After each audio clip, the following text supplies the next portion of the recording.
Imagine a world where you never pay taxes on your investment gains and your wealth grows exponentially. Sound like a fantasy? For the ultra rich, it's just Tuesday. They say money can't buy happiness. Maybe not, but it can buy freedom. The freedom to choose, create, and live life on your own terms. And that freedom doesn't come from earning more alone. It comes from understanding how wealth really works. Today, we're pulling back the curtain on the financial strategies of the ultra-wealthy, not to envy them, but to learn from them. We'll break down the buy, borrow, die strategy, a framework that allows the richest Americans to accumulate vast wealth, minimize taxes, and pass it on to future generations. This isn't about shady loopholes, it's about understanding the system. And while you might not have a private jet, the principles can be applied to your financial life, starting today. The first pillar is buy. The wealthy don't just save money, they buy assets that grow in value over time. Think stocks, real estate, and private businesses. While the average person might put their savings into a low-interest bank account, the 1% are strategically investing in things that generate passive income and appreciate significantly. For instance, the top 1% hold a much higher percentage of business equity and corporate stocks compared to the middle class, who often have the majority of their wealth tied up in their primary residence. This isn't just about owning a home, it's about owning income-generating assets. But here's the catch. If these assets grow, won't they eventually be hit with massive capital gains taxes? That's where the next phase comes in, and it's a game changer. The second pillar is borrow.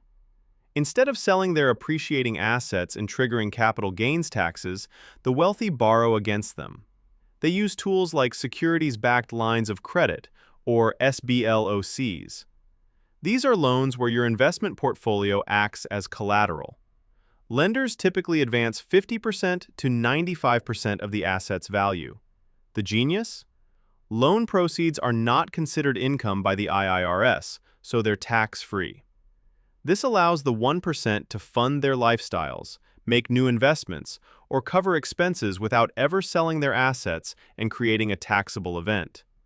It's essentially getting paid to borrow, especially when their investment returns outpace the loan interest. Think about it. Most of us are taught that debt is bad. But for the 1%, debt is a powerful financial tool. The middle class often uses debt for depreciating assets like cars and credit cards. The 1% use debt to acquire or maintain appreciating assets. It's a fundamental shift in perspective. Finally, the die phase. This is where the ultimate tax advantage comes into play, the step-up in basis.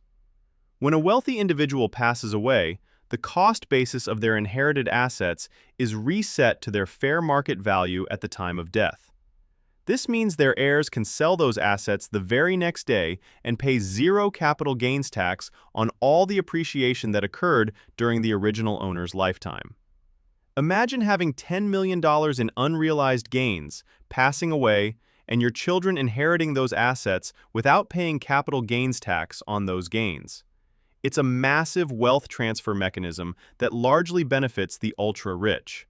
This continuous cycle of buying appreciating assets, borrowing against them tax-free, and then passing them on with a step-up in basis is how generational wealth is built and preserved.